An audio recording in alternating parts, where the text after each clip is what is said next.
nerds and nerdettes and wee little nerdlings all.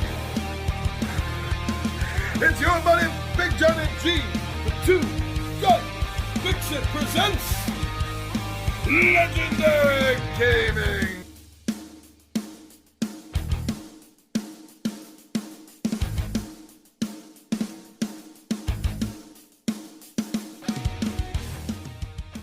It's always a terrific Tuesday whenever you're here and joining me for one of these videos.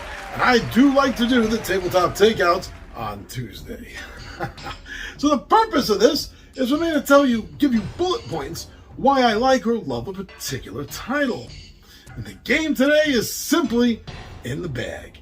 That's for sure. This is a game that was on my gaming radar and actually made it to the Nerd Wasteland here onto the table. And since playing it, I do realize that I was right to have it on my gaming radar. I was correct in knowing it was getting here to the table and I'd have a lot of fun. So what game is this?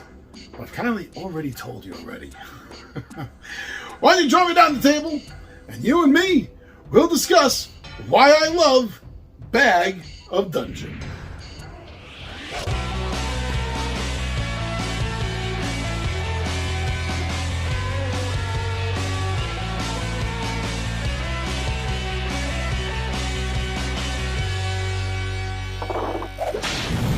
Bag of Dungeon. This is by Gunpowder Studios, and it's good for 1 to 4 players. This game catches my attention for so many reasons. First of all, it's a fantasy game. Okay, right there, that's like cut my teeth on fantasy games. Tell me more. Give me more information I want to know. All right, this is also a tile game. This is a bag drawing, tile laying style game. So you mean every time I'm going to be playing this game, it's going to physically look different. I'm going to be able to a degree, control the shape of the dungeon by where I decide to put the tiles down, how I decide to face them. Oh, I always like that in the game. So it has that whole feel of the classic going into a dungeon and you got to escape. Actually, it takes and ramps up that escape part of the game. In fact, to me, I kind of feel that this game was born as a need and a desire to show some love to the old school style RPGs, especially things like basic Dungeons and Dragons, and dare I even say Tunnels and Trolls. And it adds into it an escape desire mechanism. You are trying to, your real only goal, for whatever reason you're here, is to get the hell out. That combination of two concepts, and especially an homage to such an old and an original concept, I like that. It's something that's drawing me to it and making me want to know more about this game, see more about this game, because everything so far, I'm totally digging. Now, I do have to admit, it's true.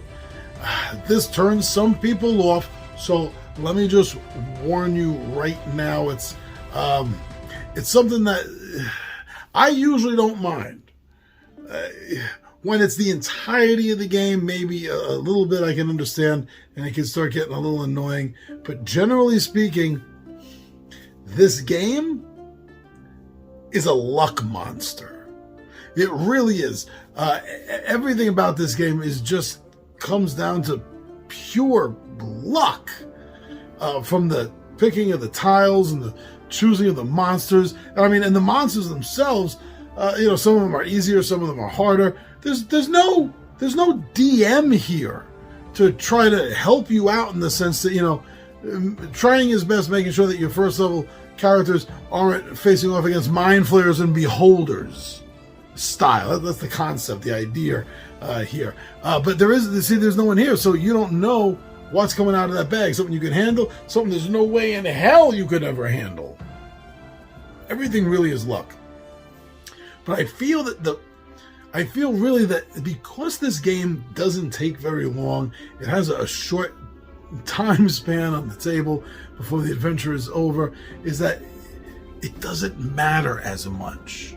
Now, if you're playing a game that takes an hour or 2 hours or God forbid even more, and it's run on luck, and you could spend that entire time right up until the end of that 2-hour mark and then lose for no reason other than dumb luck of a roll, yeah, that'd piss you off.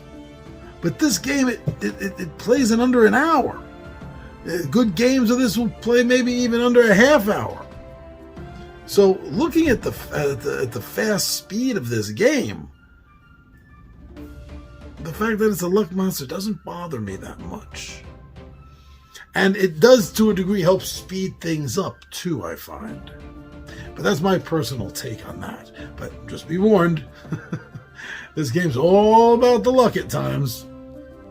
Now, this is another game where we see the use of finding and gaining gear and equipment as you go on, a way to improve your character without there being a leveling or skill-based system there. You're just getting better gear that's going to do more damage and take down bigger foes. That's nice. That's good. It's simple, and it allows for advancement without a lot of fidgety rules and tables that you're going to have to consult. And for a quick game like this, that's exactly what you want. Now, it's more than just the feel of the game and the rules to a degree that make me feel this old school nostalgia love for this. And that's the components. Everything about the components, whether it was done on purpose or not, to me screams that old school style, the early 70s gaming style and art design. This harkens back to that. And because of that nostalgia, I love looking at this game. I want it on the table so I can see that. I mean, it has nothing to do with how the game plays, but it's still a reason why I enjoy it.